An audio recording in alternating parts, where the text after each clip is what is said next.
韩国的，然后擦枪走火。如果我有钱，我会去韩国整容。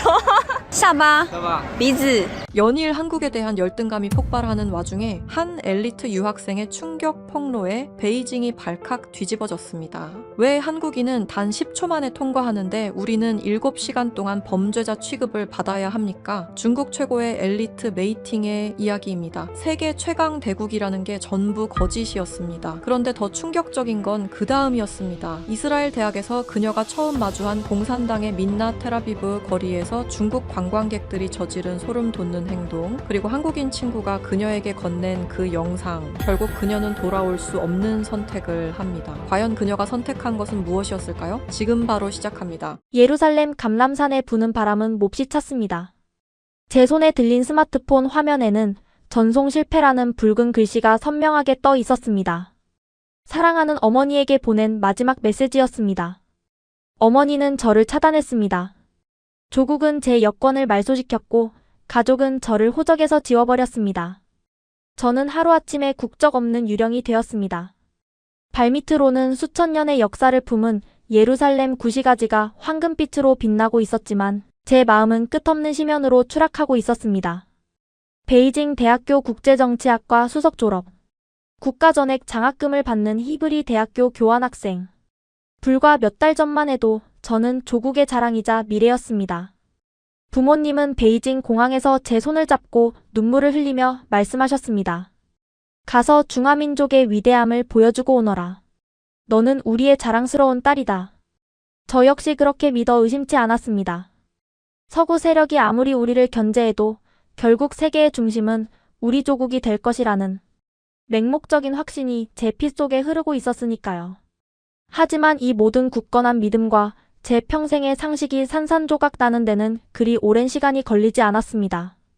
이 비극적인, 아니 어쩌면 제 인생 가장 위대한 각성의 시작은 세계에서 가장 보안이 뚫기 어렵다는 이스라엘 벤구리온 공항의 작고 차가운 취조실이었습니다. 그리고 그곳에서 저는 평생 잊지 못할 제 존재 자체를 부정당하는 충격적인 광경을 목격했습니다. 10시간의 긴 비행 끝에 이스라엘 텔아비브의 벤구리온 공항에 도착했을 때 저는 세상을 다 가진 것 같은 승리감에 도취되어 있었습니다. 중동 최고의 명문이라는 히브리 대학교에서 글로벌 엘리트들과 어깨를 나란히 할 생각에 가슴이 벅차올랐습니다. 입국 심사대로 향하는 길, 저는 당당하게 붉은색 여권을 꺼내들었습니다. G2 국가의 엘리트 국민이라는 자부심이 제 어깨를 한껏 펴게 만들었죠. 하지만 제 차례가 되어 심사관에게 여권을 내미는 순간 공기의 흐름이 순식간에 차갑게 얼어붙었습니다. 제 여권을 받아든 이스라엘 심사관의 눈빛이 무섭게 돌변했습니다. 그는 아무 말 없이 무전기로 무언가를 짧게 지시하더니 턱짓으로 다른 쪽을 가리켰습니다. 당신, 저쪽 붉은 선을 따라가십시오. 일반적인 입국 심사대가 아니었습니다. 무장한 공항 보안 요원 2명이 제 양옆에 섰고 저는 죄수처럼 끌려가듯 공항 구석에 창문 하나 없는 하얀 방으로 안내되었습니다. 영화에서나 보던 별도 신문실이었습니다. 가방을 책상 위에 올리십시오. 노트북과 스마트폰, 태블릿 PC 모두 전원을 켜서 잠금을 해제하세요. 몸이 건조하지만 위압적인 목소리에 저는 당황해서 영어로 더듬더듬 항변했습니다. 저는 히브리 대학교 초청을 받은 교환학생입니다. 여기 공식 입학 허가서도 있고요. 왜 제 개인 물건을 함부로 검사하는 겁니까? 그러자 심사관은 헛웃음을 치며 저를 쏘아보았습니다. 베이징 대학교에서 오셨군요. 거기가 당신들 공산당 산업 스파이 양성소 아닙니까?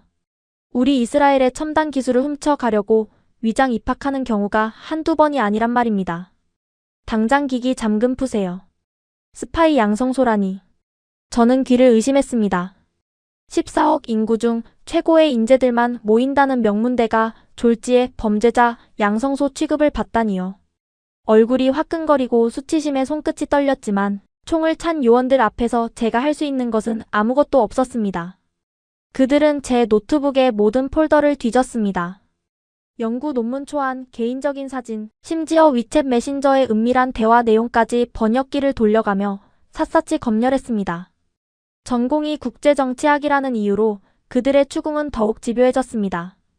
공산당, 청년단 소속이냐, 이스라엘 정부 기관의 서버에 접근하라는 지시를 받았냐는 둥 모욕적인 질문이 끊임없이 쏟아졌습니다. 1시간이 지나고 2시간이 지났습니다. 방광이 터질 것 같았지만 화장실조차 요원의 감시하에 다녀와야 했습니다. 3시간이 넘어가자 다리가 풀리고 눈물이 핑 돌았습니다. 옆방에서는 저처럼 끌려온 다른 중국인 유학생이 억울하다며 오열하는 소리가 들려왔습니다. 우리는 세계를 호령하는 대국이라고 배웠는데 왜 타국 땅에서 이런 벌레만도 못한 취급을 받아야 하는 걸까요? 4시간째에 접어들 무렵 요원이 잠시 자리를 비우면서 반쯤 열려놓은 신문실 출입문 너머로 바깥의 일반 입국 심사대 상황이 슬쩍 눈에 들어왔습니다. 저와 비슷한 또래의 동양인 학생 무리가 심사대 앞에 서 있었습니다. 저는 속으로 생각했습니다. 아, 저들도 곧 나처럼 이 끔찍한 방으로 끌려오겠구나. 아시아인에 대한 지독한 인종차별이 틀림없어. 하지만 다음 순간 벌어진 일은 제 뇌구조를 완전히 붕괴시켜버렸습니다. 깐깐하기 그지없던 이스라엘 심사관들이 그 동양인 학생들을 보자마자 얼굴에 환한 미소를 띠는 것이었습니다. 오, 한국에서 오셨군요. 환영합니다. 히브리 대학교로 가시나요? 심사관은 학생들의 여권을 펼쳐보지도 않고 도장을 쾅쾅 찍어주었습니다. 심지어 보안 요원 한 명은 학생들에게 다가가 서툰 발음으로 한국의 아이돌 그룹 이름을 말하며 농담을 건네기까지 했습니다. 그들이 심사대를 통과하는 데 걸린 시간은 단 10분. 웃으며 손을 흔들고 공항을 빠져나가는 그들의 모습. 뒤로 칠흑 같은 절망감에 빠진 제 모습이 유리창에 비쳤습니다. 그들이 심사관에게 건넸던 여권은 붉은색이 아니었습니다. 세련된 다크그린 색상의 대한민국 여권. 그 짙은 초록빛이 제 망막에 불도저처럼 밀고 들어와 깊게 박혔습니다. 결국 4시간 반의 지옥 같은 취조 끝에 간신히 입국 허가를 받았지만 공항문을 나서는 제 영혼은 이미 갈갈이 찢겨 있었습니다. 대체 왜 그들은 VIP 대우를 받고 우리는 잠재적 테러리스트 취급을 받는 걸까요? 그때는 몰랐습니다. 그 여권 색깔의 차이가 만들어낸 결과가 단순히 정치적 동맹이나 경제력의 문제가 아니라 두 나라가 가진 영혼과 시민의식의 거대한 격차 때문이라는 것을요. 그리고 진짜 끔찍한 악몽은 이스라엘의 눈부신 태양 아래 히브리 대학교 캠퍼스 안에서 이제 막 입을 벌리고 저를 기다리고 있었습니다. 지옥 같았던 벤구리온 공항을 빠져나와 예루살렘 스코프스산 정상에 자리 잡은 히브리 대학교 기숙사에 도착했을 때 저는 이미 녹초가 되어 있었습니다. 창밖으로는 수천 년 역사가 숨쉬는 예루살렘의 전경이 한눈에 내려다 보였지만 제 눈에는 아무것도 들어오지 않았습니다. 그저 침대에 쓰러져 당장이라도 고향으로 도망치고 싶은 마음뿐이었죠. 하지만 다음날 아침 눈부신 중동의 햇살과 함께 마주한 캠퍼스의 현실은 저를 더 깊은 절망의 늪으로 밀어 넣었습니다. 짐을 정리하고 기숙사 라운지로 나갔을 때 룸메이트인 이스라엘 학생 탈리아와 처음 마주쳤습니다. 그녀는 곱슬거리는 갈색 머리를 넘기며 사람 좋은 미소로 인사를 건넸습니다. 안녕, 너가 중국에서 온 이란이구나. 만나서 반가워. 그런데 혹시 너의 캐리어나 노트북에 우리 이스라엘 국방부 와이파이를 해킹할 만한 감시 장비 같은 건 없지? 하, 농담이야. 농담이라고 덧붙였지만 그녀의 눈빛 한 구석에는 묘한 경계심이 서려 있었습니다. 제 얼굴은 붉게 달아올랐습니다. 세계 최고의 명문대의 교환학생으로 온 저를 그녀는 마치 언제든 정보를 빼돌릴 준비가 된 스파이처럼 대하고 있었던 겁니다. 저는 애써 미소를 지으며 아니라고 답했지만 입안은 모래를 씹은 것처럼 까끌까끌했습니다. 진짜 굴욕은 첫 수업에서 시작되었습니다. 기데온 교수가 진행하는 국제기술 안보 세미나 시간이었습니다. 이스라엘 최고의 기술 안보 전문가로 꼽히는 기데온 교수는 강의실 전면 스크린에 세계 각국의 혁신 지수와 지적재산권 관련 통계를 띄웠습니다. 현대 사회에서 기술은 곧 국가의 생존입니다. 이스라엘이 주변의 수많은 적대국 사이에서 살아남을 수 있었던 것도 바로 이 압도적인 기술 혁신 덕분이죠. 하지만 여러분, 혁신을 창조하는 국가가 있는 반면 타인의 혁신을 훔쳐서 덩치만 키우는 국가도 있습니다. 그는 레이저 포인터로 스크린의 한쪽 끝 붉은색으로 칠해진 거대한 그래프를 가리켰습니다. 중국이었습니다. 최근 중국의 급격한 기술 발전 이면에는 심각한 지적, 재산권 침해가 자리 잡고 있습니다. 겉으로는 화려해 보이지만 속을 들여다보면 서방 국가들의 기술을 불법적으로 복제하고 해킹하여 얻어낸 결과물들이 태반이죠. 이스라엘 정부 기관들이 최근 중국산 장비 도입을 전면 금지한 것도 바로 이런 보안 위협 때문입니다. 혁신이 없는 복제는 결국 모래 위에 지른 성일 뿐입니다. 강의실에 앉아있던 수십 명의 다국적 학생들의 시선이 일제히 저를 향하는 것이 느껴졌습니다. 마치 제 이마에 도둑이라는 글자가 적혀 있는 것 같았습니다. 참을 수가 없었습니다. 저는 떨리는 손을 번쩍 들고 더듬거리는 영어로 외쳤습니다. 교수님, 그건 서방 언론의 편견입니다. 중국은 5,000년의 역사를 가진 문명국이고 지금은 우리만의 독자적인 자본과 인력으로 세계 최고의 전기차와 드론 기술을 개발하고 있습니다. 우리는 훔치는 게 아니라 스스로 창조하는 겁니다. 강의실에 싸늘한 침묵이 흘렀습니다. 기대온 교수는 안경을 치켜 올리며 특유의 냉소적인 미소를 지었습니다. 이란 학생, 5,000년 역사라는 말은 참 매력적입니다. 하지만 과거의 영광이 현재의 불법을 정당화할 수는 없습니다. 방금 전기차를 언급하셨죠. 이스라엘 국방부가 얼마 전에 내린 긴급 지시 사항을 혹시 알고 계십니까? 그는 노트북을 몇 번 두드리더니 새로운 뉴스 기사를 스크린에 띄웠습니다. 중국산 전기차, 이스라엘 군사기지 출입 전면 금지. 차량에 내장된 센서와 카메라가 기밀 정보를 중국 서버로 빼돌릴 수 있다는 국가안보국의 판단 때문입니다. 이란 학생, 이것이 바로 세계가 당신들의 기술을 바라보는 진짜 시선입니다. 위협이자 리스크 그 자체죠. 저는 더 이상 아무 말도 할 수 없었습니다. 반박할 증거가 제게는 없었으니까요. 고개를 푹 숙인 채 수업이 끝나기만을 기다렸습니다. 14억 대국의 엘리트라는 자부심은 벵구리온 공항에서 한 번, 그리고 이 차가운 강의실에서 또 한 번 무참히 짓밟혔습니다. 수업이 끝나고 도망치듯 빠져나와 학생 식당으로 향했습니다. 구석진 자리에 앉아 식은 샌드위치를 억지로 삼키고 있을 때였습니다. 식당 중앙의 대형 TV에서 이스라엘 현지 뉴스가 흘러나오고 있었습니다. 히브리어 앵커의 목소리 아래로 영어 자막이 깔렸습니다. 이스라엘 정부가 아시아 국가 중 최초로 대한민국과 자유무역 협정을 공식 발효했습니다. 이스라엘 경제부 장관은 한국을 민주주의 가치를 공유하는 가장 신뢰할 수 있는 혁신 파트너라고 극찬했습니다. 화면 속 이스라엘 관료들은 짙은 초록색 여권을 가진 한국의 외교관들과 환하게 웃으며 악수를 나누고 있었습니다. 순간 제 옆 테이블에서 밥을 먹던 이스라엘 학생들이 뉴스를 보며 환호성을 질렀습니다. 대박이다. 이제 한국산 화장품이랑 전기차를 더 싸게 살 수 있겠네. 맞아. 우리 아빠도 이번에 회사 차를 다 한국 브랜드 현대로 바꾼다고 하시더라. 잔고장도 없고 시스템 보안이 철저해서 이스라엘 정부 기관에서도 공식 관용차로 한국 차만 쓴대. 그들의 대화 속에서 한국이라는 단어는 신뢰와 동경의 상징이었습니다. 중국산 전기차는 스파이 취급을 받으며 군사기지에서 쫓겨났는데 한국의 자동차는 이스라엘 정부의 공식 관용차로 대우받고 있었습니다. 그때 제 앞자리에 누군가 식판을 내려놓았습니다. 고개를 들어보니 단정하게 묶은 머리에 담담한 눈빛을 가진 동양인 여학생이었습니다. 여기 자리 비었지. 같이 앉아도 될까?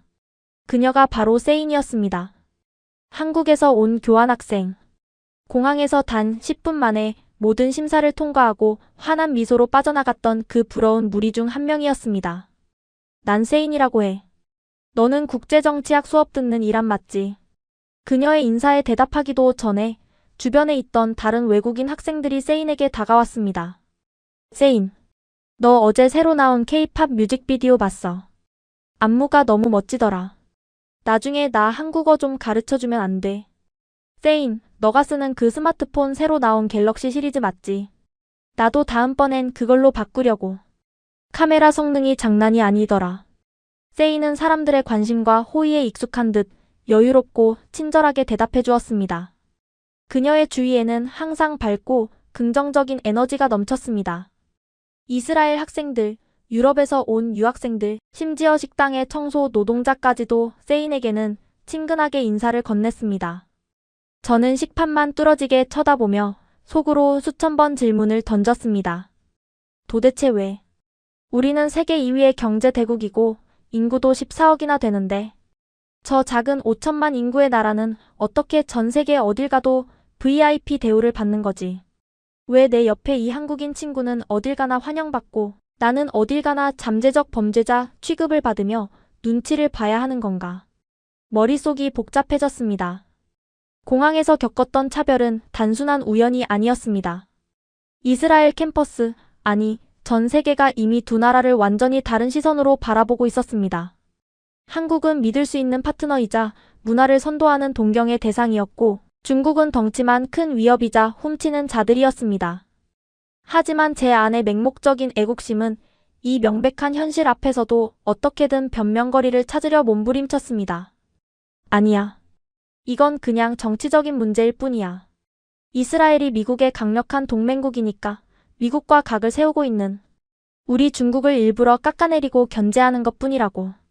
저들이 한국을 좋아하는 것도 그저 한국이 미국의 말을 잘 듣는 우방국이기 때문일 거야.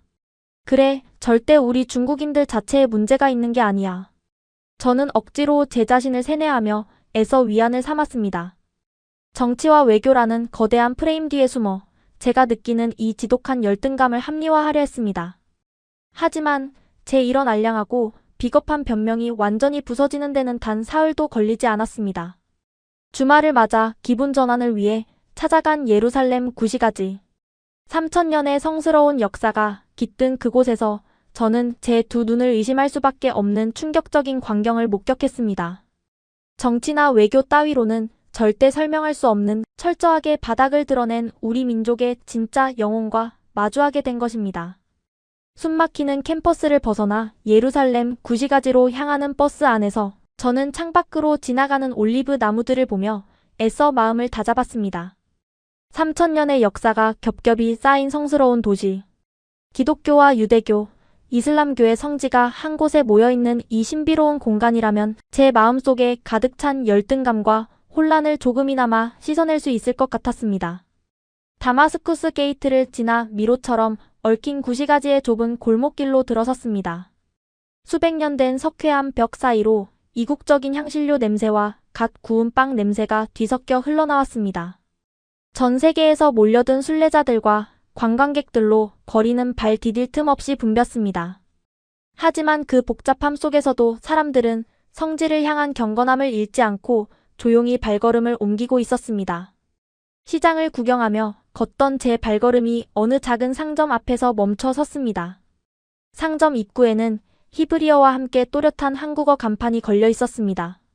서울 화장품이라는 이름의 가게 안에는 젊은 이스라엘 여성들이 가득했습니다.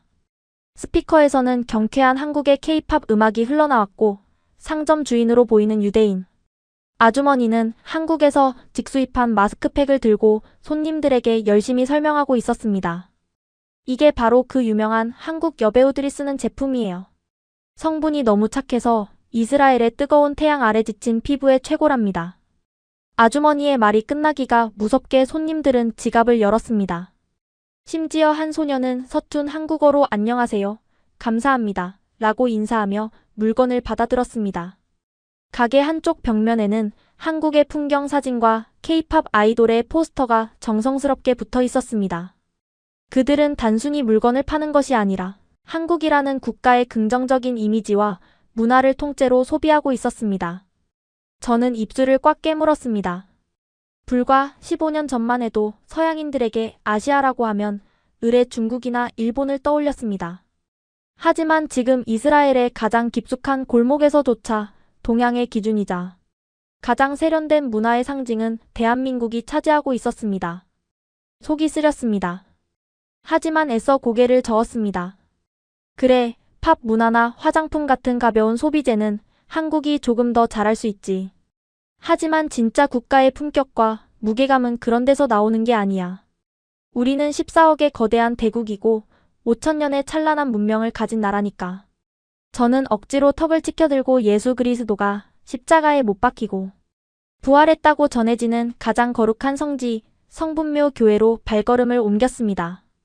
교회 내부는 수천 개의 촛불이 타오르는 가운데 숙연하고 신비로운 침묵이 흐르고 있었습니다. 전 세계에서 온 순례자들이 무릎을 꿇고 눈물을 흘리며 기도하고 있었고, 안내원들은 입술에 손가락을 대며 절대 정숙을 요청했습니다. 저 역시 종교는 없었지만 그 엄숙한 분위기에 압도되어 조심스럽게 숨을 죽였습니다. 그런데 바로 그때였습니다. 교회의 평화로운 고요를 갈기갈기 찢어놓는 날카로운 소음이 입구 쪽에서 터져나왔습니다. 자자, 다들 이쪽으로 모이세요. 여기가 예수가 죽었다가 살아난 곳이랍니다. 빨리 사진부터 찍고 다음 코스로 넘어갑시다. 확성기를 든 가이드의 쩌렁쩌렁한 목소리. 그 뒤를 따라 붉은색 모자를 맞춰 쓴 50여 명의 단체 관광객이 우르르 몰려들어왔습니다. 중국인 관광객들이었습니다. 제 심장이 덜컥 내려앉았습니다. 그들은 마치 시장통에 온 것처럼 엄청난 성량으로 떠들기 시작했습니다. 무릎을 꿇고 기도하는 타국 순례자들의 사이를 거침없이 파고들며 V자를 그리고 플래시를 터뜨렸습니다. 예수의 무덤을 만지기 위해 줄을 서 있던 사람들을 밀치고 새치기 하는 것은 기본이었고, 한 중년 남성은 성스러운 성당 바닥에 대수롭지 않게 침을 뱉기까지 했습니다. 조용히 해주십시오. 플래시는 금지되어 있습니다. 줄을 서주세요. 교회 경비원이 다급하게 달려와 영어로 제지했지만 그들은 들은 척도 하지 않았습니다. 오히려 한 아주머니는 경비원에게 삿대질하며 중국어로 소리쳤습니다. 우리가 여기까지 오느라 비행기 값을 얼마나 썼는데. 돈 쓰러 온 손님한테 이래라 저래라 참견이야. 미국 놈들 앞잡이 아니랄까 봐 중국인을 무시하는 거야 뭐야. 경비원은 기가 막힌다는 듯 이마를 짚었고 주변에 있던 수백 명의 외국인 관광객과 순례자들의 시선이 일제히 그 붉은 모자 무리를 향했습니다. 그들의 눈빛에 담긴 것은 분노를 넘어선 경멸이었습니다. 오마이갓. 또 중국인들이야. 제발 예의라는 것 좀 배웠으면 좋겠어. 저들은 다른 사람의 문화를 존중할 줄을 몰라. 돈만 많은 야만인들 같으니라고. 유럽에서 온 듯한 순례자들이 영어로 혐오감을 쏟아냈습니다. 그 순간 제 얼굴은 용광로에 처박힌 것처럼 붉게 달아올랐습니다. 14억을 대표한다는 5천년 문명국의 진짜 얼굴이 전 세계인이 지켜보는 가장 성스러운 장소에서 처참하게 발가벗겨지는 순간이었습니다. 같은 중국인으로 보일까 봐 너무나 두려웠습니다. 저는 고개를 푹 숙이고 백팩으로 얼굴을 반쯤 가린 채 도망치듯 교회 밖으로 뛰쳐나왔습니다. 숨이 턱 끝까지 차오를 때까지 구시가지의 골목을 달리고 또 달렸습니다. 한적한 돌계단에 주저앉았을 때 결국 참았던 눈물이 터져나왔습니다. 억울하고 분했습니다. 우리는 분명 가난을 벗어났고 세계 2위의 경제 대국이 되었습니다. 그런데 왜 우리의 시민의식은 이토록 천박한 걸까요? 왜 우리는 돈을 쓰면서도 욕을 먹고 세계 어느 곳에서도 존경받지 못하는 괴물이 되어버린 걸까요? 미국과 이스라엘의 정치적 견제 때문이라는 제 알량한 변명은 그 추악한 민낯 앞에서 산산조각 나버렸습니다. 우리 스스로가 전 세계의 조롱거리를 자처하고 있었던 겁니다. 이란 괜찮아. 누군가 조심스럽게 제 어깨를 두드렸습니다. 깜짝 놀라 고개를 들어보니 언제 다가왔는지 세인이 걱정스러운 얼굴로 저를 내려다보고 있었습니다. 그녀의 손에는 따뜻한 커피 2잔이 들려 있었습니다. 세인, 너가 어떻게 여기에? 성분묘 교회에서 나오는 널 봤어. 너무 창백해 보여서 따라왔지. 이거 마셔. 조금 진정될 거야. 그녀가 건넨 커피를 받아들자 그동안 쌓여있던 감정의 둑이 완전히 무너져 내렸습니다. 저는 이국 땅에서 만난 한국인 친구 앞에서 제 조국에 대한 깊은 수치심과 자기 혐오를 눈물과 함께 토해냈습니다. 세인, 난 정말 모르겠어. 우리나라는 엄청난 부자가 됐는데 왜 사람들은 이렇게 무례한 걸까? 왜 우리는 너희 한국 사람들처럼 전 세계에서 환영받지 못하는 거야? 경제력의 문제도 아니고 서방의 편견 때문만도 아니라는 걸 오늘 똑똑히 봤어. 대체 우리는 어디서부터 잘못된 걸까? 제 오열 섞인 질문에 세이는 잠시 먼 하늘을 바라보았습니다. 그리고는 천천히 입을 열며 저를 위로하듯 그러나 단호한 목소리로 말했습니다. 이란 경제 성장은 국가 주도로 20년이면 이뤄낼 수 있어. 건물은 높게 올릴 수 있고 도로는 넓게 깔 수 있지. 하지만 시민들의 영혼과 교양은 돈이나 강압적인 통제로 살 수 있는 게 아니야. 세인이 제 옆에 나란히 앉으며 조용히 말을 이었습니다. 국가가 자국민을 지배의 대상으로 보고 개인의 자유와 존엄을 짓밟으면 그 국민들 역시 타인을 존중하는 법을 잊어버리게 돼. 타국의 문화를 존중하는 태도는 내 나라에서 내 권리를 존중받아 본 사람만이 자연스럽게 가질 수 있는 거거든. 자유와 존엄. 한 번도 진지하게 생각해 본 적 없는 단어들이 제 가슴을 강하게 때렸습니다. 저는 혼란스러운 표정으로 세인을 바라보았습니다. 그게 무슨 뜻이야? 우리 중국도 인민을 위한 나라라고. 제 반문에 세인은 희미하고 슬픈 미소를 지었습니다. 그녀는 조용히 저를 바라보다가 말했습니다. 이란, 오늘은 여기까지만 하자. 너 많이 지쳤잖아. 내일 내가 보여주고 싶은 게 있어. 내일 오후에 나 좀 만나줄 수 있어? 저는 고개를 끄덕였습니다. 세인의 눈빛 속에는 단순한 동정을 넘어선 역사의 무게를 아는 사람만이 가질 수 있는 깊고 묵직한 진심이 담겨 있었습니다. 그리고 저는 그때까지만 해도 몰랐습니다. 다음 날 세인이 보여줄 것 하나가 제 20년치 인생의 가치관을 완전히 붕괴시키고 목숨을 건 선택으로 저를 몰아갈 줄은 그 돌계단 위에서는 꿈에도 상상하지 못했습니다. 다음 날 오후 세인은 약속대로 기숙사 앞에서 저를 기다리고 있었습니다. 그녀의 가방에는 태블릿 PC가 들어있었고 조용한 카페 구석자리에 나란히 앉아 그녀는 화면을 켰습니다. 흑백에 가까운 거친 화질의 영상이 흘러나왔습니다. 저는 내심 서방 언론이 조작한 우리 조국의 비판 영상일 거라 짐작하며 방어적인 태도로 팔짱을 꽉 꼈습니다. 하지만 화면 속에 등장한 곳은 베이징이 아니었습니다. 그곳은 수십 년 전의 대한민국이었습니다. 최루탄 연기가 자욱하게 뿜어져 나오는 잿빛의 거리, 매운 연기에 눈물을 흘리면서도 돌멩이를 쥔 채 독재 정권의 무장 경찰에 맞서 피를 흘리며 쓰러지는 젊은 대학생들의 모습이 보였습니다. 화면 속 그들은 지금의 저와 다를 바 없는 찬란한 미래를 꿈꿔야 할 어린 청춘들이었습니다. 놀라운 것은 학생들뿐만이 아니었다는 겁니다. 넥타이를 맨 직장인들, 앞치마를 두른 어머니들, 심지어 버스 운전사들까지 경적을 울리며 학생들을 보호하고 나섰습니다. 그들은 피투성이가 되면서도 독재 타도와 민주주의 쟁취를 목이 터져라 외치고 있었습니다. 시위대를 진압하려는 경찰의 폭력은 무자비했지만 총칼의 위협 앞에서도 시민들의 눈빛에는 짐승 같은 무력에 굴복하지 않겠다는 숭고한 인간의 존엄이 서려 있었습니다. 이게 뭐야? 왜 시민들이 무기를 든 정부와 싸우는 거야? 이러다 다 죽으면 어쩌려고? 제가 떨리는 목소리로 묻자 세이는 화면에서 눈을 떼지 않은 채 담담하지만 묵직한 목소리로 대답했습니다. 내 조국의 과거야. 군부 독재의 총칼 아래서 침묵하는 노예로 살기를 거부했던 평범한 사람들의 피와 땀이지. 우리는 국가가 지배자가 아니라 국민이 이 나라의 진정한 주인이라는 걸 증명하기 위해 기꺼이 목숨을 걸고 싸웠어. 영상이 전환되었습니다. 거친 흑백 화면은 어느새 선명한 고화질의 컬러 화면으로 바뀌었습니다. 세인이 잠시 설명을 덧붙였습니다. 이건 그로부터 약 30년이 지난 뒤의 한국이야. 이번에는 매서운 바람이 부는 아주 추운 겨울밤이었습니다. 수백만 명의 시민들이 끝이 보이지 않는 거대한 광장에 모여 있었습니다. 그들의 손에는 수십 년 전의 돌멩이 대신 작고 따뜻한 촛불이 들려 있었습니다. 폭력도 피도 없었습니다. 어린아이의 손을 잡고 나온 부모들, 교복을 입은 학생들, 지팡이를 짚은 노인들이 한 목소리로 부패한 최고 권력자의 퇴진을 요구하고 있었습니다.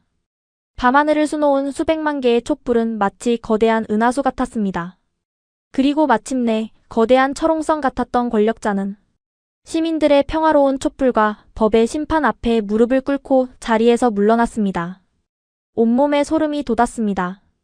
총 한 방 쏘지 않고 피 한 방울 흘리지 않고 오직 시민들의 목소리만으로 국가의 최고 권력을 평화롭게 끌어내리다니. 국가가 두려움의 대상이 아니라 국민이 국가를 통제하는 진짜 주인이 된 그들의 모습은 제가 평생 한 번도 상상조차 해보지 못한 경이로운 세계였습니다. 한국 사람들은 스스로 피를 흘려 자유를 쟁취했어. 그래서 타인의 자유와 권리도 진심으로 존중할 줄 아는 거야. 내 권리가 소중한 만큼 너의 권리도 소중하다는 걸 그 아픈 역사를 통해 뼛속 깊이 배웠으니까. 그런데 이란 수십 년 전 한국의 그 뜨거웠던 여름. 비슷한 시기에 너의 조국 수도 한복판에서도 똑같은 일이 있었어. 세인의 말에 제 심장이 덜컥 내려앉았습니다. 그녀의 손가락이 다시 화면을 터치하자 이번에는 제가 너무나 잘 아는 붉은 광장이 나타났습니다. 붉은 성벽과 거대한 초상화. 그곳은 세계 최대의 광장이라는 제 조국의 심장부였습니다. 이건 우리 조국의. 맞아. 서방 언론의 조작이라고 세뇌받아온 진짜 너희들의 역사지. 화면 속에는 수십만 명의 우리 조국 대학생들과 시민들이 모여 있었습니다. 그들은 아까 보았던 한국의 학생들처럼 자유와 민주주의를 외치고 있었습니다. 부정부패 척결을 요구하며 텐트를 치고 단식 농성을 하는 그들의 얼굴은 맑고 순수했습니다. 기타를 치며 노래를 부르고 서로를 격려하는 그 평화로운 광장을 향해 달려온 것은 대화의 손길이 아니라 무자비한 강철 탱크와 장갑차 부대였습니다. 광장을 가득 메운 군인들이 비무장 시민들을 향해 무차별적으로 실탄을 난사하기 시작했습니다. 자전거를 타고 도망가던 청년이 피를 뿜으며 쓰러졌고 무한 궤도에 깔린 형체를 알아볼 수 없는 시신들이 거리에 처참하게 나뒹굴었습니다. 피투성이가 된 채 자식을 안고 울부짖는 어머니의 절규, 총탄에 벌집이 되어 불타오르는 텐트들. 광장은 순식간에 도살장으로 변했습니다. 저는 숨을 쉴 수가 없어 두 손으로 입을 틀어막았습니다. 헛구역질이 거칠게 올라왔습니다. 거짓말이야. 이건 서방 세력이 조작한 거야. 폭도들이 먼저 군인들을 공격해서 어쩔 수 없이 진압했다고 교과서에서 그렇게 배웠어. 이건 우리를 분열시키려고 만든 가짜 영상이라고. 저는 발작적으로 소리치며 화면을 밀쳐냈지만 세이는 저를 깊은 동정과 연민이 섞인 눈빛으로 바라보며 말했습니다. 이란, 너도 베이징 대학교의 수석 엘리트잖아. 너의 이성과 양심에 한번 물어봐. 저 끔찍한 학살이 가짜로 만들어 낼 수 있는 장면인지. 적이 맨몸으로 줄지어오는 거대한 탱크 앞을 가로막고 선 저 깡마른 청년의 눈빛이 나라를 망치려는 폭도의 눈빛인지. 더 이상 아무런 부정도 할 수 없었습니다. 두 눈에서 뜨거운 눈물이 쏟아져 내렸습니다. 그 끔찍한 학살극의 희생자들은 다름 아닌 제 조국의 자랑스러운 지식인들이자 지금의 저와 똑같이 나라의 미래를 걱정하던 맑은 영혼들이었습니다.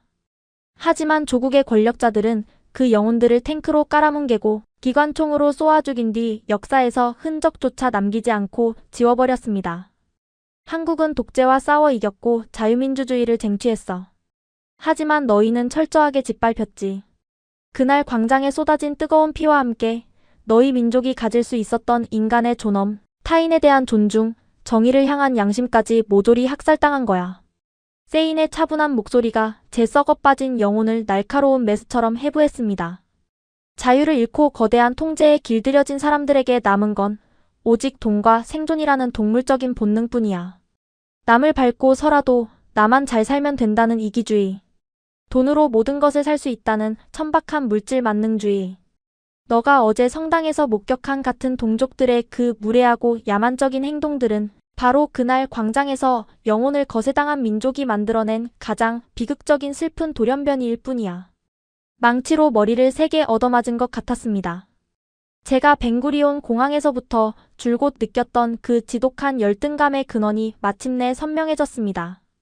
우리는 경제적으로 부유해졌지만 영혼은 철저히 파괴된 가난하고 비참한 노예들에 불과했습니다.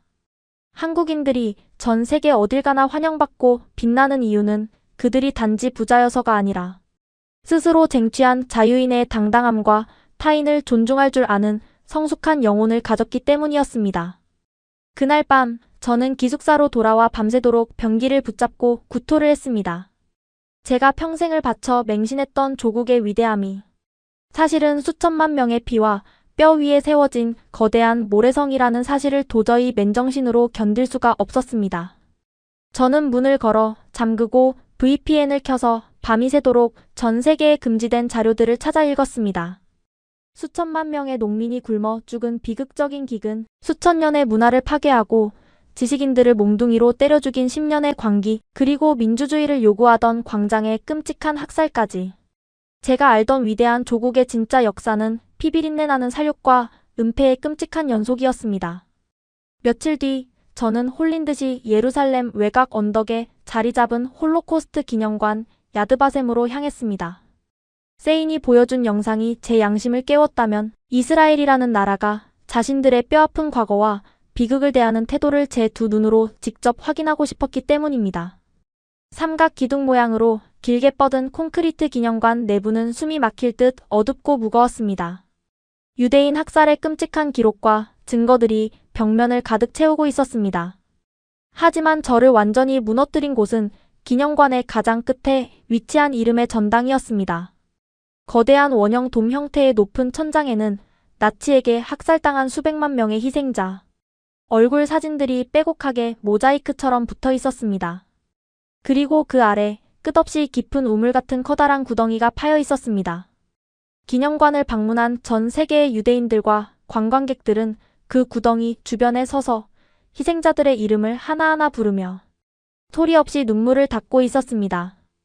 우리는 희생자 중 무려 500만 명 이상의 이름을 치열하게 찾아내어 이곳에 영원히 기록했습니다. 육신은 가스실에서 잿더미가 되어 사라졌지만 우리는 그들의 이름과 영혼을 영원히 기억할 것입니다. 망각은 학살의 완성이며 기억은 우리를 구원하는 비밀이기 때문입니다. 나이 지긋한 유대인 안내원의 떨리는 목소리가 기념관을 숙연하게 울렸습니다. 저는 그 자리에 털썩 주무릎을 꿇고 말았습니다. 유대인들은 자신들을 죽인 가해자들의 끔찍한 만행을 전 세계에 낱낱이 고발하고 단 한 명의 희생자 이름이라도 더 기억하기 위해 수십 년 동안 전 세계를 뒤지며 증거를 모았습니다. 그래서 그들은 지금 이토록 강인하고 단결된 국가를 세우고 전 세계의 존경을 받고 있는 것입니다. 그런데 나의 조국은 어떠한가요? 우리는 외세가 아닌 조국의 권력자가 직접 자국민을 무참히 학살했습니다. 수천만 명의 무고한 생명이 짐승처럼 짓밟혀 죽어갔는데 그 이름은커녕 시신조차 제대로 수습하지 못했습니다. 아니, 조국은 그 죽음 자체를 역사에서 철저하게 지워버렸습니다. 인터넷에서 진실을 말하는 자는 소리 소문 없이 감옥으로 끌려갔고 살아남은 자들은 공포에 질려 입을 굳게 다물었습니다. 자국민의 피를 닦아내고 그 위에 세워진 화려한 빌딩 숲과 세계 2위라는 경제 대국의 타이틀, 그것이 바로 제가 그토록 자랑스러워했던 국가의 끔찍한 실체였습니다. 자기 민족의 죽음조차 기억하지 못하고 오히려 가해자인 독재자를 태양처럼 떠받들며 숭배하는 나라. 그런 나라의 국민이 어떻게 다른 나라의 문화와 사람들을 진심으로 존중할 수 있겠습니까? 이스라엘의 유대인들과 대한민국의 국민들은 과거의 비극을 잊지 않고 치열하게 기억하며 싸워 인간의 존엄을 지켜냈습니다. 하지만 우리는 그 고귀한 존엄을 권력자에게 헐값에 팔아넘기고 오직 돈이라는 천박한 먹이에만 길들여진 거대한 사육장의 가축이 되어버린 것입니다. 이름의 전당 한가운데서 저는 바닥을 짚고 짐승처럼 울부짖었습니다. 한국에 숭고했던 민주화 영상과 유대인들의 눈물 어린 기억의 전당이 제 머릿속에서 강렬하게 겹쳐지며 제 영혼의 가장 깊은 곳에서부터 거대한 지각 변동이 일어나고 있었습니다. 그날 오후 야드바셈을 빠져나와 붉게 물드는 예루살렘의 하늘을 올려다보았습니다. 제 안에 낡고 썩어빠진 세계관은 완전히 잿더미가 되었습니다. 베이징 대학교의 수석이라는 찬란한 타이틀, 조국이 주는 두둑한 장학금, 엘리트를 상징하는 빛나는 완장. 그 모든 것이 수백만 명의 피로 얼룩진 더러운 쓰레기처럼 느껴졌습니다. 저는 더 이상 예전의 이란으로 살아갈 수 없었습니다. 진실을 알게 된 이상 눈을 감고 귀를 막은 채 나 하나만 성공하면 된다는 비겁한 엘리트로 조국에 돌아갈 수는 없었습니다. 거대한 감옥의 간수가 되어 평범한 인민들을 착취하고 통제하는 부속품으로 살고 싶지 않았습니다. 이스라엘 심사관의 날카로운 조롱이, 세인의 차분했던 팩트 폭력이, 야드바셈 우물에서 들려오던 희생자들의 절규가 제 머릿속을 폭풍처럼 소용돌이쳤습니다. 저는 기숙사로 미친 듯이 달려갔습니다. 책상 서랍을 모두 뒤져 커다란 흰색 하드보드지와 굵은 검은색 마커 펜을 꺼냈습니다. 손이 사시나무처럼 떨렸습니다. 이 마커 펜으로 한 글자 한 글자를 적어 내려갈 때마다 제가 평생 누려왔던 모든 특권과 미래, 부모님의 기대, 어쩌면 제 목숨까지도 모조리 내놓아야 한다는 것을 너무나 잘 알고 있었습니다. 조국의 거대한 감시망은 이 먼 중동 땅에까지 뱀처럼 뻗어 있다는 것을 모르지 않았으니까요. 하지만 제 심장 깊은 곳에서는 도저히 끌 수 없는 뜨거운 불길이 치솟아 오르고 있었습니다. 수십 년 전 대한민국의 광장에서 매운 연기를 마시며 쓰러져 갔던 그 젊은 대학생들의 결연한 눈빛이 저를 똑바로 쳐다보고 있는 것만 같았습니다. 그들처럼 짐승이 아닌 당당한 인간으로 살고 싶었습니다. 침묵하는 노예로 사느니 차라리 목소리를 내는 자유인으로 죽고 싶었습니다.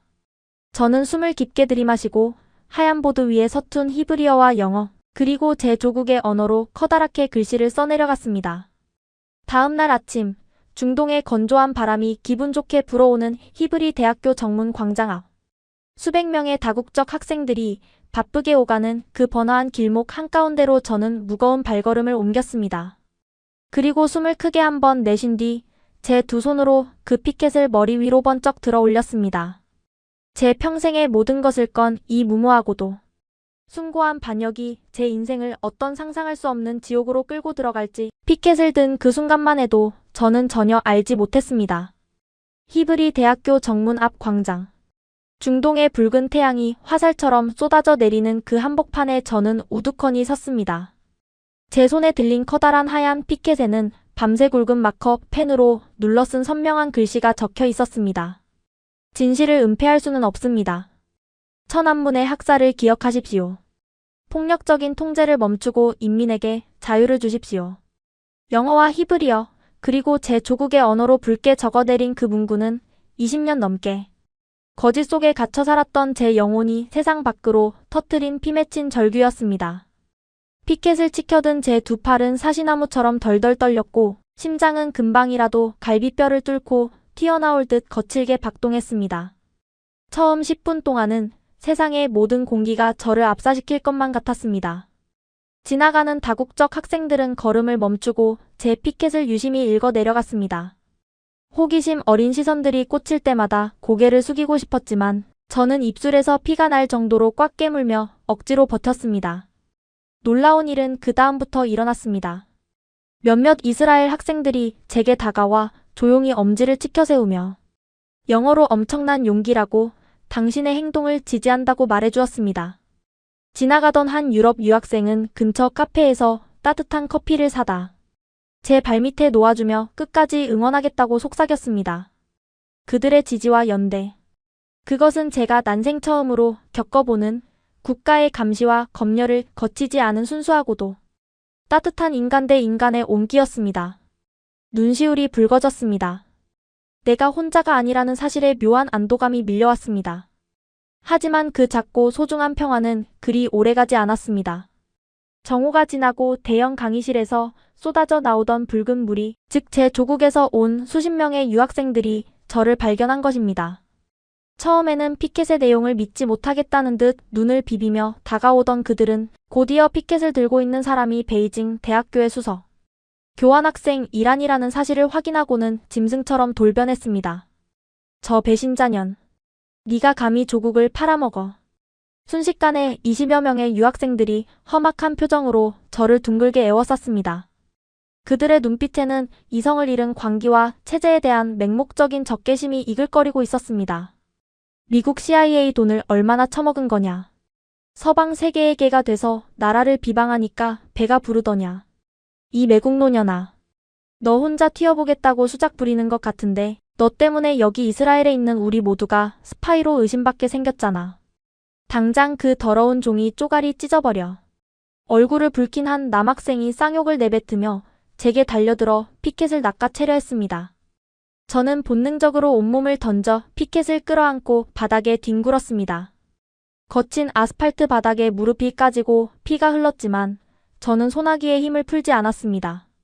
저들이 갈기갈기 찢어버리려는 것은 단순한 종이보드가 아니라 제가 평생을 바쳐 찾아낸 진짜 역사이자 한 인간으로서의 존엄이었기 때문입니다. 이거나 놓으라고 이 미친년아. 그들은 바닥에 쓰러진 저를 둘러싸고 구둣발로 걷어차며 심지어 얼굴에 침까지 뱉었습니다. 민주주의가 보장된 국가의 한복판, 세계 최고의 지성들이 모여 진리를 탐구한다는 대학 캠퍼스에서 그들은 여전히 조국의 억압적인 체제와 무자비한 폭력을 한치의 오차도 없이 똑같이 재현하고 있었습니다. 타인의 다른 의견을 절대 용납하지 못하고 폭력으로 짓밟아버리는 그 야만적인 군상 속에서 저는 역겨움을 느꼈습니다. 바로 그때 군중을 거칠게 밀치며 누군가 뛰어들어왔습니다. 세인이었습니다. 당장 그만두지 못해. 한 번만 더 손대면 당장 이스라엘 캠퍼스 경찰을 부르겠어. 여긴 너희 나라가 아니야. 세인은 흑투성이가 된 저를 온몸으로 감싸 안으며 영어로 단호하고 서늘하게 소리쳤습니다. 작은 체구의 한국인 여학생이 뿜어내는 기백에 놀란 무리들은 잠시 주춤했습니다. 이내 캠퍼스 보안 요원들이 호루라기를 불며 달려오는 소리가 들리자 붉은 무리들은 독이 오른 눈초리로 저를 번갈아 노려보며 뿔뿔이 흩어졌습니다. 두고 봐. 조국에 돌아가면 넌 뼈도 못 추릴 줄 알아.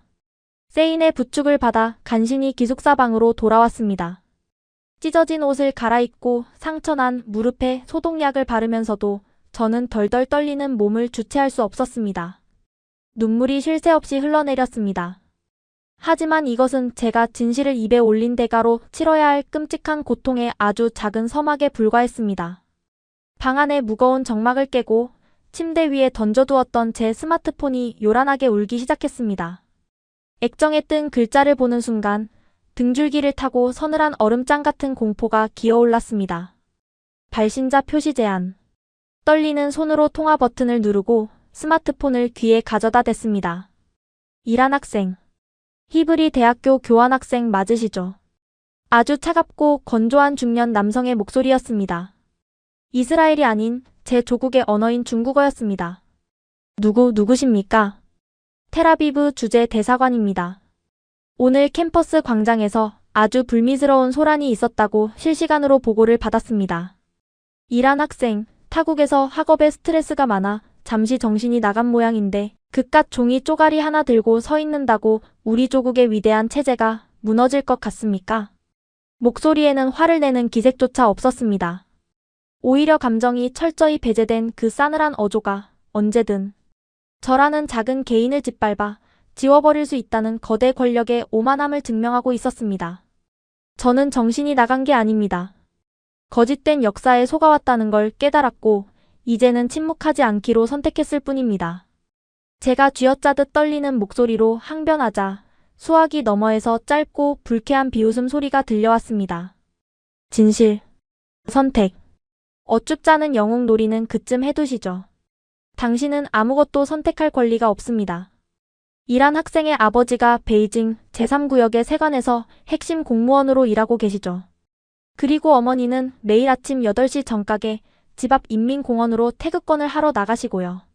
동생은 이번에 칭화대학교에 입학 원서를 냈다고 들었습니다. 맞습니까? 제 심장이 천길 낭떠러지로 곤두박질 쳤습니다.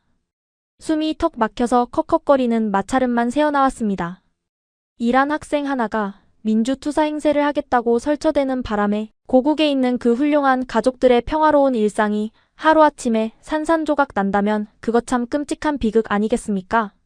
사흘 안에 대사관으로 들어오십시오.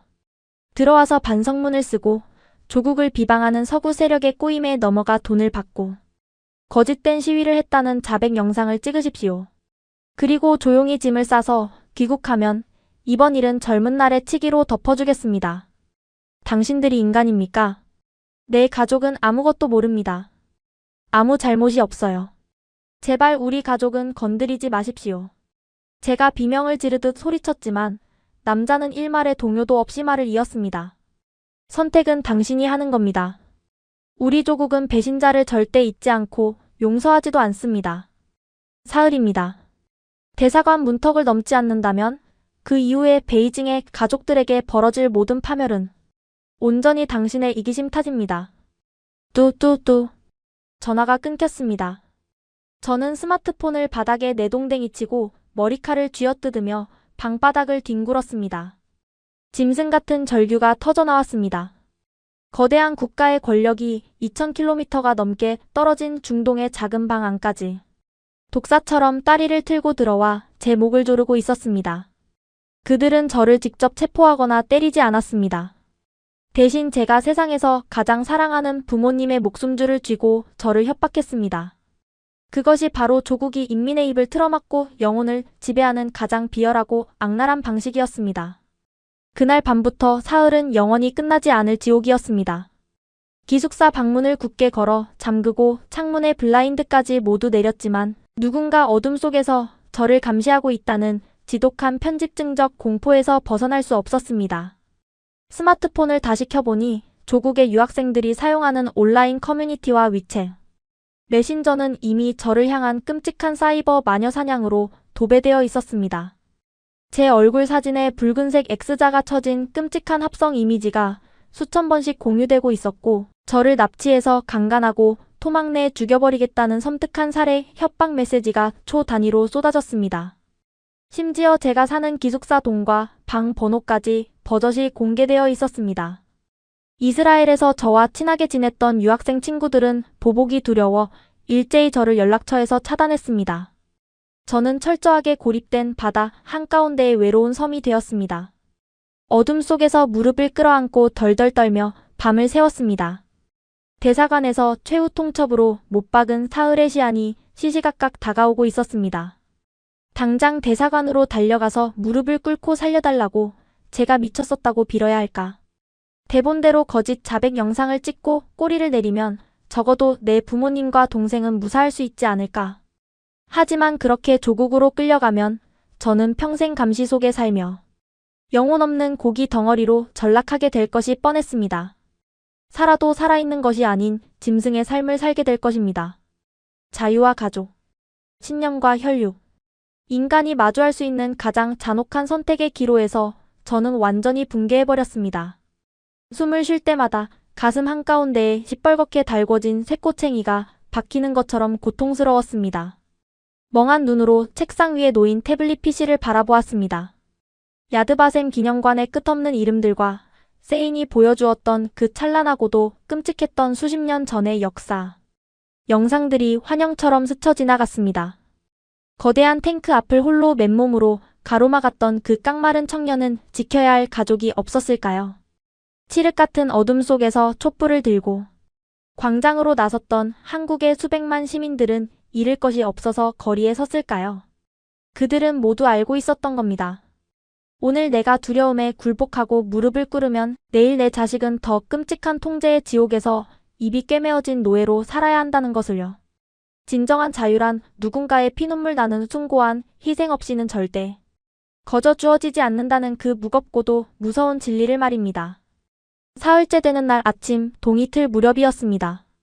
저는 밤새 잠을 이루지 못하고 뒤척이다가 간신히 정신을 부여잡고 있었습니다. 바로 그때였습니다. 굳게 닫혀있던 제 기숙사 방문을 누군가 미친 듯이 두드리기 시작했습니다. 쾅쾅쾅. 문고리가 금방이라도 부서질 듯이 거칠게 돌아갔습니다. 공포에 질려 숨소리조차 내지 못하고 침대 구석으로 몸을 웅크렸을 때 문 밖에서 들려온 다급하고 절박한 목소리에 제 심장은 그야말로 산산조각이 나고 말았습니다. 이란. 나 세인이야. 제발 문 좀 열어봐. 당장. 기숙사 방문이 부서져라 두드리는 소리의 주인공은 중국 공안도 이스라엘 경찰도 아닌 한국인 친구 세인이었습니다. 극도의 공포에 질려 침대 구석에서 바들바들 떨고 있던 저는 그녀의 다급한 목소리에 간신히 정신을 차리고 기어가듯 바닥을 짚으며 문을 열었습니다. 문 밖에는 창백하게 질린 세인과 기숙사 사감 선생님이 서 있었습니다. 세인의 손에는 학교 행정실에서 급하게 출력해 온 듯한 영문 공문서 한 장이 들려 있었습니다. 이란 놀라지 말고 들어. 방금 이스라엘 주재 중국 대사관에서 히브리 대학교 총장실로 공식 긴급 공문을 보냈어. 너가 조국의 국가 안보를 위협하고 체제를 전복하려는 반국가 행위를 저질렀다면서 오늘부로 너의 모든 장학금을 취소하고. 세인은 차마 뒷말을 잇지 못하고 입술을 깨물었습니다. 제 심장이 차갑게 얼어붙는 것 같았습니다. 장학금 취소. 그리고 또 뭔데? 말해줘, 세인. 너의 조국 여권을 공식적으로 말소시켰어. 넌 이제 합법적인 신분을 잃은 불법 체류자야. 중국 대사관은 이스라엘 정부에 너를 범죄자 신분으로 즉각 강제 추방해달라고 공식 송환 요청을 넣은 상태야. 머릿속에서 거대한 폭탄이 터진 것 같았습니다. 다리에 힘이 풀려 그대로 바닥에 주저앉았습니다. 여권 말소. 그것은 단순히 종이 수첩 하나가 사라진 것이 아니었습니다. 제가 이 세상에 존재한다는 유일한 증명서이자 22해 동안 저를 지탱해 주었던 국가라는 거대한 울타리가 저를 밖으로 내동댕이 치고 문을 굳게 닫아버렸다는 뜻이었습니다. 저는 이제 이 넓은 지구상 그 어디에도 속하지 못한 이름도 국적도 없는 유령이 되어버린 것입니다. 안 돼. 내 가족. 베이징에 있는 우리 부모님은 어떻게 되는 거야? 저는 발작을 일으키듯 소리치며 방바닥에 내동댕이 쳤던 스마트폰을 미친 듯이 찾았습니다. 액정이 산산조각이 난 스마트폰을 부여잡고 덜덜 떨리는 피투성이 손가락으로 익숙한 번호를 눌렀습니다. 통화 연결음이 울리는 단 몇 초의 시간이 수십 년처럼 길고 고통스럽게 느껴졌습니다. 여보세요. 전화를 받은 사람은 어머니였습니다. 하지만 평소에 그 다정하고 우아하던 목소리가 아니었습니다. 공포와 눈물에 잔뜩 짓눌려 형체를 알아볼 수 없을 만큼 처참하게 갈라진 쇳소리였습니다. 엄마, 저 이란이에요. 엄마 괜찮으세요? 무슨 일 없으셨어요? 너 도대체 타국 땅에서 무슨 미친 짓을 저지른 거니? 어젯밤에 무장한 공안들이 우리 집에 구둣발로 밀고 들어왔어. 온 집안을 다 때려 부수고 너희 방에 있던 책이랑 컴퓨터를 전부 압수해 갔어.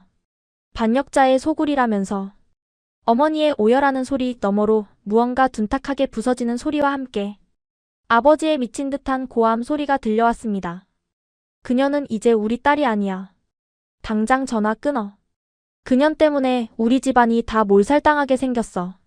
평생 당당하고 강직했던 아버지가 짐승처럼 울부짖고 계셨습니다. 눈앞이 하얗게 전멸했습니다. 숨이 쉬어지지 않아 가슴을 퍽퍽 쳤습니다. 엄마, 미안해요. 제가 정말 미안해요.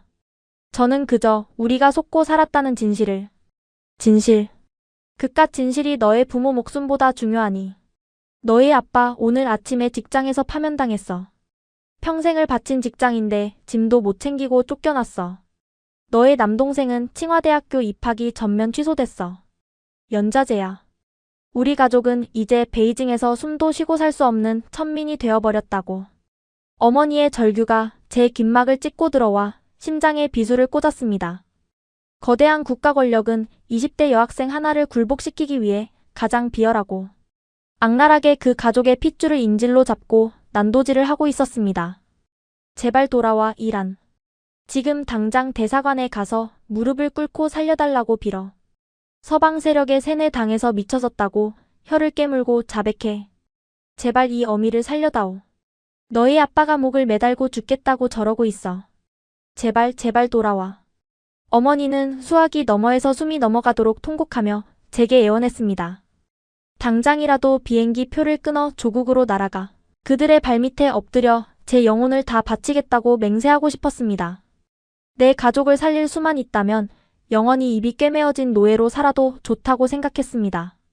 하지만 제 눈앞에 야드바셈의 그 끝없는 이름들과 천안문 광장에서 탱크에 깔려 죽어간 그 젊은이들의 눈빛이 선명하게 떠올랐습니다. 지금 제가 여기서 무릎을 꿇는다면 우리 가족은 잠시 목숨을 부지할 수 있겠지만 영원히 공포의 노예로 짓눌려 살아야 합니다. 부당한 폭력에 고개를 숙이면 그 폭력은 더 거대한 괴물이 되어 내 남동생의 입을 틀어막고 내 자식들의 영혼까지 갉아먹을 것입니다. 누군가는 이 잔혹한 압제의 사슬을 끊어내야만 했습니다. 설령 그 대가가 저 자신의 파멸일지라도 말입니다. 저는 피가 나도록 꽉 깨물었던 입술을 열었습니다. 제 목소리는 놀라울 정도로 차분하고 서늘하게 가라앉아 있었습니다. 엄마, 저는 돌아가지 않을 거예요. 뭐? 너 지금 뭐라고 했니? 조국은 거짓말을 했어요. 인민의 피를 빨아먹고 짐승처럼 사육하고 있어요. 저는 깨어나 버렸어요. 다시는 눈과 귀가 막힌 고기 덩어리로 돌아갈 수 없어요. 인간의 존엄을 버리고 노예로 사느니 저는 여기서 국적 없는 자유인으로 죽겠습니다. 수화기 너머에서 짙은 침묵이 흘렀습니다. 어머니의 오열도 아버지의 고함도 일순간 멈췄습니다. 그 소름 끼치는 정적 끝에 들려온 어머니의 마지막 목소리는 이전까지 저를 키워주었던 따뜻한 어머니의 것이 아니었습니다. 그것은 체제에 완전히 세뇌되어 이성을 잃어버린 차갑고 잔혹한 낯선 타인의 목소리였습니다. 그래. 알겠다. 넌 이제 내 딸이 아니다. 오늘부로 우리는 너를 호적에서 판다. 조국의 은혜를 저버린 매국노는 내 자식이 아니야. 우리는 널 낳은 적도 없고 모르는 사람이다. 영원히 돌아오지 마라. 뚝. 통화가 끊겼습니다. 미친 듯이 다시 번호를 눌렀지만 지금 거신 번호는 수신이 정지되었다는 차가운 기계음만이 돌아올 뿐이었습니다. 그 순간 제 안에서 무언가 툭 하고 끊어지는 소리가 났습니다. 세상 천지에 저를 지탱하고 있던 마지막 밧줄이 불타 없어진 것입니다. 저는 바닥에 쓰러져 짐승처럼 울부짖었습니다. 머리를 벽에 찍고 가슴을 쥐어뜯으며 오열했습니다. 살점이 떨어져 나가는 것 같은 고통. 사랑하는 가족에게 존재 자체를 부정당하고 버림받았다는 사실은 조국에게 여권을 빼앗긴 것보다 수천 배는 더 잔혹한 지옥의 고통이었습니다. 며칠 동안 저는 식음을 전폐하고 죽은 사람처럼 누워만 있었습니다. 중국 유학생들의 조리돌림은 갈수록 심해졌고 중국 대사관은 이스라엘 경찰을 동원해 저를 체포하려 혈안이 되어 있었습니다. 당장 내일이라도 중국으로 강제 송환되어 쥐도 새도 모르게 처형될지 모른다는 끔찍한 공포가 제 숨통을 조였습니다. 그런 저를 지옥의 밑바닥에서 건져 올려준 것은 다름 아닌 한국인 친구 세인이었습니다. 그녀는 매일 제 방에 찾아와 억지로 밥을 먹이고 제 손을 잡고 밤새워 저를 위로했습니다. 그리고 어느 날 그녀는 중년의 동양인 남성 한 분을 제 기숙사 방으로 모시고 왔습니다. 이란 인사해. 이분은 예루살렘에서 국제 난민과 인권 문제를 돕고 계신 김 변호사님이셔. 한국계 미국인이시지. 단정한 정장 차림의 김 변호사는 제 창백한 얼굴을 보며 따뜻하고 단단한 미소를 지어 보였습니다. 이란 씨 이야기 모두 들었습니다. 참으로 험난하고 용기 있는 결정을 내리셨군요. 당신의 케이스는 아주 명백하고 교과서적인 정치적 박해입니다. 대사관의 협박, 여권 말소 통보, 온라인에 쏟아진 살해 협박 증거들까지. 이 정도면 이스라엘 정부나 미국에 정치적 망명을 신청하기에 차고 넘치는 조건입니다. 망명. 제가 조국을 버리고 다른 나라의 보호를 받는 난민이 된다는 뜻이었습니다. 믿을 수가 없어 눈만 끔벅이는 제게 김 변호사가 다가와 제 차가운 손을 굳게 잡았습니다. 저희 아버지도 한국의 군부 독재 시절 민주주의를 외치다 정보부에 끌려가 모진 고문을 당하시고 미국으로 망명하셨습니다. 국가가 자국민을 지켜주지 않고 도리어 짓밟을 때 그 폭력에 맞서는 사람들을 지켜주는 것은 국경을 초월한 연대와 양심입니다. 당신은 절대 혼자가 아닙니다. 제가 당신의 새로운 방패가 되어드리겠습니다. 눈물이 핑 돌았습니다. 제 조국은 저를 배신자라 부르며 짓밟고 제 부모마저 저를 버렸는데 전혀 일면식도 없는 한국계 변호사와 한국인 친구는 저를 살리기 위해 기꺼이 자신들의 손을 내밀어주고 있었습니다. 이것이 바로 피와 눈물로 자유를 쟁취해본 성숙한 민주 시민들이 가진 거대한 인류애와 품격이었습니다. 게다가 히브리 대학교 총장실에서도 기적 같은 성명을 발표했습니다. 학문의 자유와 표현의 자유는 우리 대학에 타협할 수 없는 핵심 가치입니다. 히브리 대학교는 부당한 정치적 탄압에 맞선 이란 학생을 중국으로 강제 추방하는 일에 절대 동의하지 않을 것이며 그녀가 안전하게 망명 절차를 밟을 수 있도록 캠퍼스 내의 피난처와 장학금을 계속 지원할 것입니다. 유대인들이 세운 학교와 한국인들이 제 삶의 든든한 요새가 되어주었습니다. 그날 밤 세이는 작은 냄비에 정체불명의 갈색국을 끓여 제게 내밀었습니다. 따뜻하고 고소한 냄새가 코끝을 맴돌았습니다. 이게 뭐야? 미역국이야. 한국에서는 사람이 태어난 생일날에 반드시 이 국을 먹어. 이란, 너는 너를 얽매던 모든 낡고 썩은 사슬을 끊어버렸어. 비록 고통스럽고 아팠겠지만 너는 스스로 알을 깨고 나와 오늘 진짜 자유인으로 새롭게 태어난 거야. 그러니까 울지 말고 맛있게 먹어. 세인의 그 따뜻한 한마디에 저는 국그릇을 두 손으로 감싸쥐고 소리 없이 뜨거운 눈물을 뚝뚝 흘렸습니다. 짭조름한 미역국에 제 눈물이 섞여 들어갔습니다. 그것은 슬픔의 눈물이 아니었습니다. 차가운 중동의 겨울밤을 버티게 해주는 태어나서 처음 맛보는 진정한 인간애와 자유의 온기였습니다. 그렇게 숨막히게 잔혹하고 길었던 이스라엘의 겨울이 천천히 물러가고 있었습니다. 제 망명 신청서는 이스라엘 내무부와 미국 대사관을 거치며 치열한 법적 공방을 이어갔습니다. 하루하루가 살얼음판을 걷는 듯한 피 말리는 기다림의 연속이었습니다. 그리고 몇 달이 지나 성분묘 교회 주변으로 올리브 나무의 푸른 싹이 막 돋아나기 시작할 무렵이었습니다. 기숙사 우편함에 이스라엘 내무부의 관인이 찍힌 두툼한 하얀색 서류 봉투 하나가 꽂혀 있었습니다. 제 운명을 결정지를 그토록 기다리고 두려워했던 바로 그 통지서였습니다. 저는 떨리는 손으로 봉투의 인장을 조심스럽게 뜯어냈습니다. 그리고 그 안에 적힌 한 줄의 선명한 문장을 읽어 내려간 순간 저는 그 자리에 우뚝 선 채 예루살렘의 맑은 하늘을 올려다보며 깊고 뜨거운 숨을 토해내야만 했습니다. 감람산의 자유인. 하얀 봉투 안에서 꺼낸 서류의 맨 윗줄에는 굵고 선명한 히브리어와 영어가 적혀 있었습니다. 정치적 망명 최종 승인. 이스라엘 내무부와 유엔 난민기구가 저의 상황을 심각한 정치적 박해로 공식 인정하고 자유세계의 합법적인 구성원으로서 저를 보호하겠다고 선언한 기적 같은 증서였습니다. 손끝에서 시작된 전율이 정수리까지 뻗어나갔습니다. 저는 왈칵 쏟아지는 눈물을 주체하지 못하고 그 종이를 가슴에 꽉 품었습니다. 여권을 빼앗기고 국적을 잃어버린 유령이 아니라 온전한 인권과 자유를 보장받는 세계의 시민으로 다시 태어나는 순간이었습니다.